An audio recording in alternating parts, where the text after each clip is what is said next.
Saudações a todos! Bom, vamos falar hoje de um tema até muito divertido, mas já aproveitando o gancho, ultimamente as escolas elas estão equipadas, digamos assim, com os laboratórios Maker, e nesses laboratórios já tem a questão das impressoras 3D.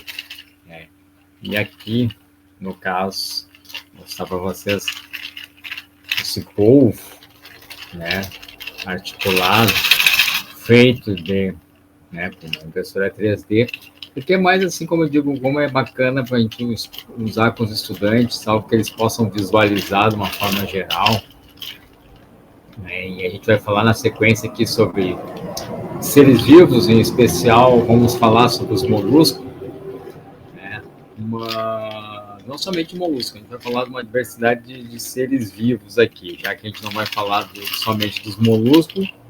Fica legal também falar dos vertebrados, né? Aqueles que têm um esqueleto interno, assim.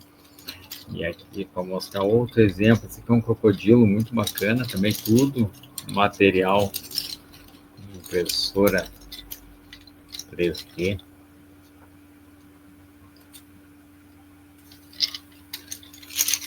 Sugestões de sala de aula em outros vídeos aqui, eu vou deixar linkado, já falei sobre a questão aquelas cortadoras laser de MDF também, na questão de montagem de esqueletos de dinossauros, também bem bacana, também com outros animais também, das tartarugas, tem um exemplo, deixa eu colocar aqui para vocês, isso aqui já em MDF, mas são sugestões que pode levar para a sala de aula para conversar de seres vivos, mas de uma forma geral eu quero compartilhar com vocês. Eu vou adicionar aqui ao palco, deixa eu ver aqui. É só essa imagem aí. Stephen Hillenburg já é falecido, né, esse desenhista aí de uma forma geral, mas ele é o criador aí do Bob Esponja, né, de uma forma geral. Então, vamos ver vamos falar de Bob Esponja, e de que forma a questão do desenho pode auxiliar na questão da aprendizagem, que eu só vou salientar para vocês. Foi muito interessante que andou rodando uns vídeos na internet aí, localizaram ali uma esponja, e essa esponja, ela lembra muito, né, por ser amarela, o Bob Esponja, né, e uma estrela do mar ali lembra muito o Patrick, né, então, disseram que ter localizado, né, os dois grandes amigos ali. Mas de que forma, assim, eu já usei até em ecologia, de uma forma geral, não só a questão dos personagens do Bob Esponja, mas também com os estudantes, principalmente dos anos finais do ensino fundamental, ali a questão do Pokémon também, para montar os diferentes níveis tróficos, fazer cadeias e teias alimentares usando esses personagens. E aqui no caso do Bob Esponja, digamos, esse cladograma aqui, e permite também a gente entender, né, um grupo ali representado do Bob Esponja, desde o grupo dos poríferos, quinidários, nematóides, artrópodes, anelídeos, molusco, equinodermos e até mesmo os cordados são representados, né, durante todas essas animações aí que a gente tem do Bob Esponja. Mas, continuando a questão, vamos falar sobre os poríferos. Claro que, né, o Bob Esponja, ele difere muito, né, do personagem, né. Eu vou deixar até uma imagem aqui, comparar o primeiro desenho elaborado pelo Stephen aí, né, que é até chegar o Bob Esponja calça quadrada. Se eu não me engano, as informações foi em 84 que ele fez o primeiro esboço, então ele já era mais uma esponja mesmo, né, não tinha essas estruturas como braços e pernas, de uma forma geral. Mas só para a gente entender a questão das esponjas e entender quando o pessoal, vou compartilhar aqui o nosso e-mail, me questionaram uma seguinte pergunta, chegou por e-mail. essa pergunta norte que chegou aqui, vamos tentar responder nesse vídeo aqui. Se um tecido é formado por um conjunto de células morfo e fisiologicamente iguais, por que os poríferos não possuem tecido, já que possuem células? Vamos entender primeiramente assim. Para ser considerado um ser vivo, obrigatoriamente tem que ter, né, nem que seja uma, mas tem que ter uma célula, né? Quando lá na primeira série do ensino médio, né, a gente começa a trabalhar a citologia ali, a gente fala, né, sobre a célula primeiramente e depois a gente vai chegando aos tecidos, né? E a gente tem aquela classificação baseada assim, né? A gente tem um conjunto de células do mesmo formato, com a mesma função, vão dar origem a um tecido, né? E no caso das esponjas, assim, ele é o primeiro grupo de animais, mas eles não têm tecidos verdadeiros. A gente tem um conjunto de células ali, mostra algumas, cada uma com uma função específica, mas para tentar responder isso aqui de uma forma geral. Eles não formam tecidos verdadeiros, porque se a gente for lá para a questão da embriogênese, a gente vai ver que a gente tem dois períodos na embriogênese, né? O pré-embrionário e o embrionário, mas no embrionário que a gente tem todo, né, o zigoto ali sofre divisões mitóticas, né, e até não aumenta muito de tamanho, vamos dizer assim, mas de crescimento, mas esse processo, assim, ele vai dar origem às clivagens ali, e é ali que tem o processo de diferenciação celular.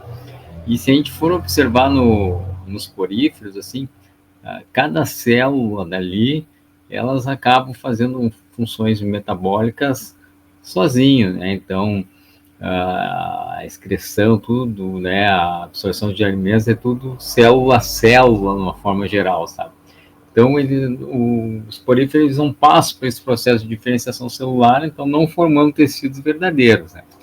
E, então, isso já responde, assim, porque essas células mantêm um certo grau de independência, vamos dizer assim, e os processos fisiológicos são relativamente bem simples.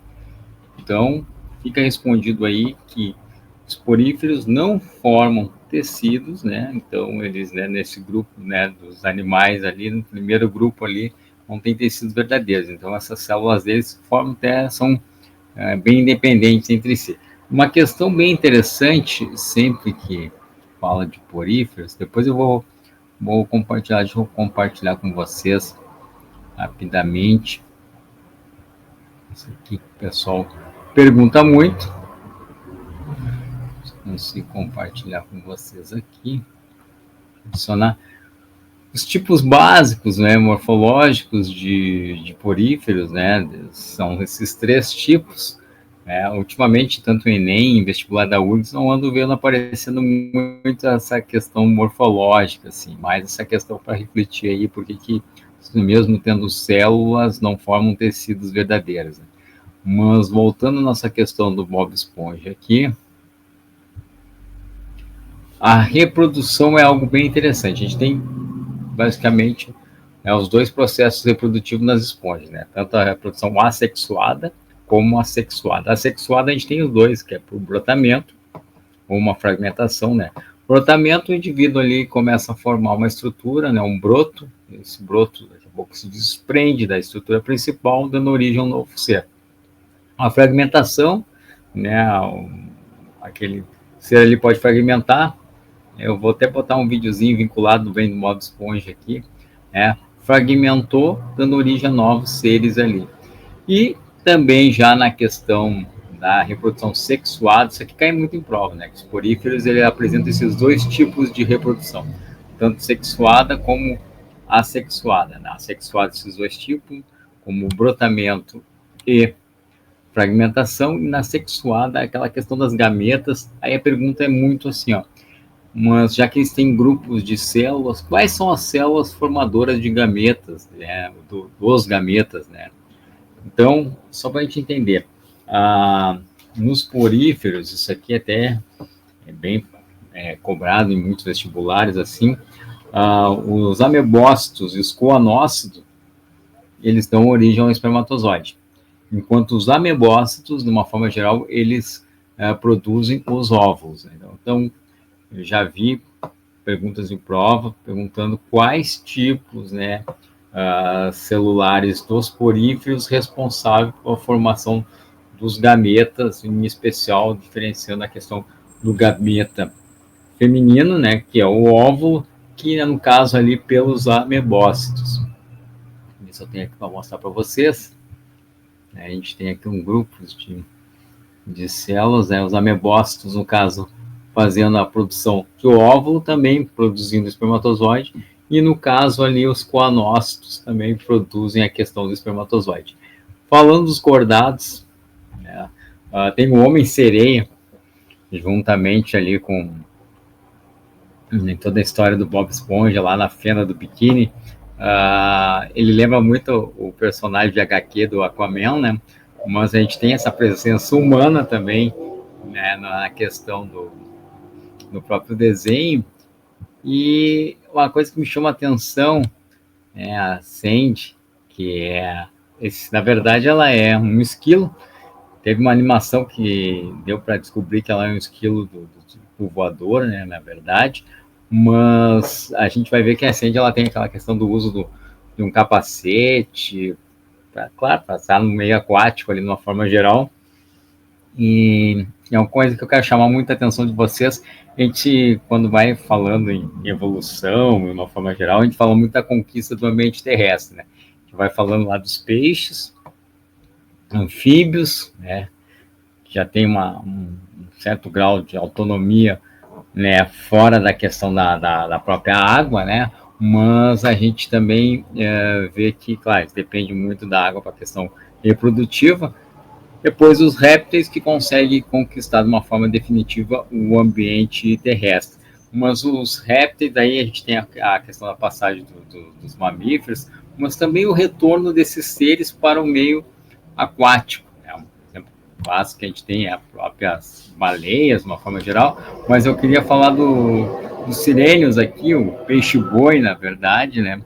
Até o nome sirênios, eles fazem vinculado à questão das sereias, né, de uma forma geral, né, aqui é só para brincar com vocês, mas o pessoal confundia muito, né, esses animais com sereias, né, e tem um episódio muito interessante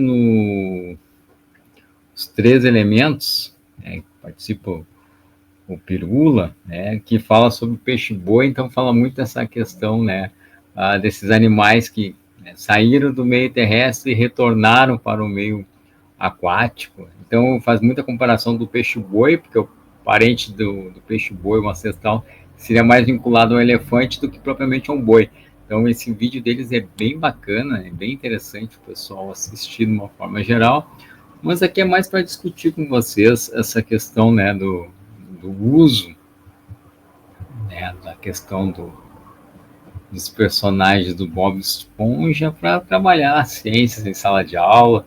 É claro, a gente acaba discutindo com os alunos de uma forma, discutindo, como eu falo aqui, né, na questão argumentativa, que, né, o personagem difere muito do que é na realidade, por não apresentar tecidos verdadeiros. Então, um outro vídeo eu falei sobre a questão do cérebro. Eu vou até colocar, acho, no final desse vídeo aqui, a questão do cérebro no Bob Esponja. A gente sabe que o Bob Esponja não tem tecidos, né? Então não vai ter um sistema nervoso, assim, muito menos um cérebro, mas brincando assim, a gente começa a discutir os nossos entendimentos, de uma forma geral, sobre ciência. Certo, pessoal?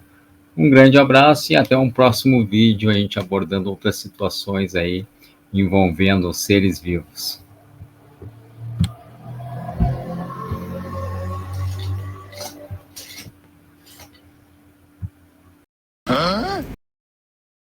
Boa noite, Bob Esponja. Boa noite, Plâncton. Boa noite mesmo. Isso mesmo, Bob Esponja. Durma. Você escondeu a receita aí dentro em algum lugar.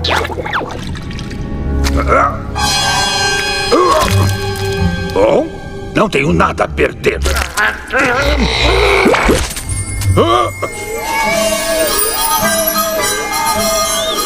Mas que lugar é esse? Terra de cobertura! Eu fiquei todo sujo! Eca! É tão doce aqui! Acho que até meu olho tá com dor de dente! Olá, Plankton. Vem brincar com a gente. Depressa. Antes que a gente derreta.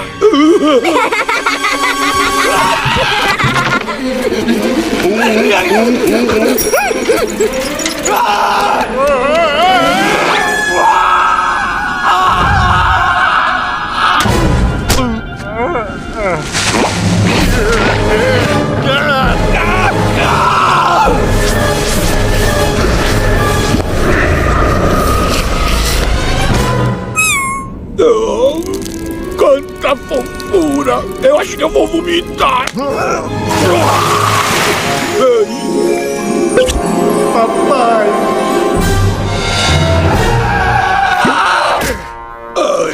Plankton! Plankton! Eu tive um sonho muito maluco e você tava nele. Não deve ter sido nada. Agora volte a dormir. Você estava no meu cérebro? O quê? Não! Que papo maluco é esse? Então me explica por que tem algodão doce na sua antena. Porque... Tá bom, eu tava no seu cérebro.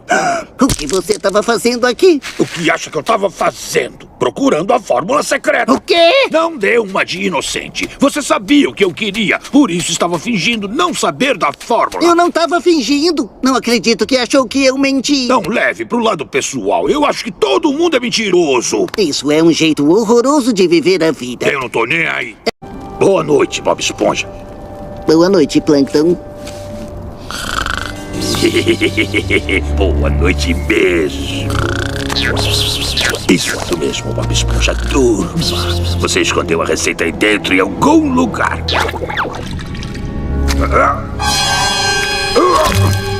Bom, não tenho nada a perder.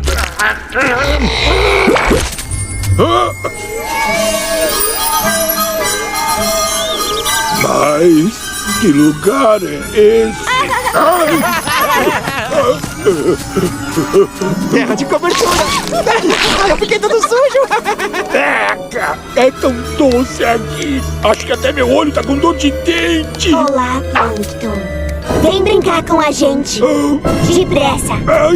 Antes que a gente derreta.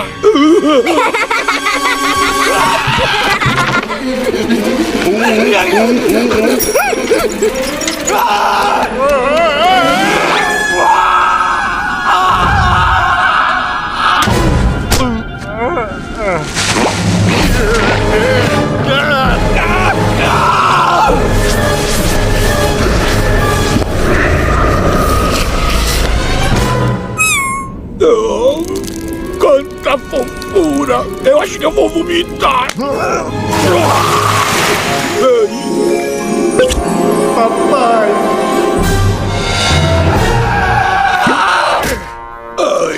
Plankton! Plankton! Eu tive um sonho muito maluco e você tava nele. Não deve ter sido nada.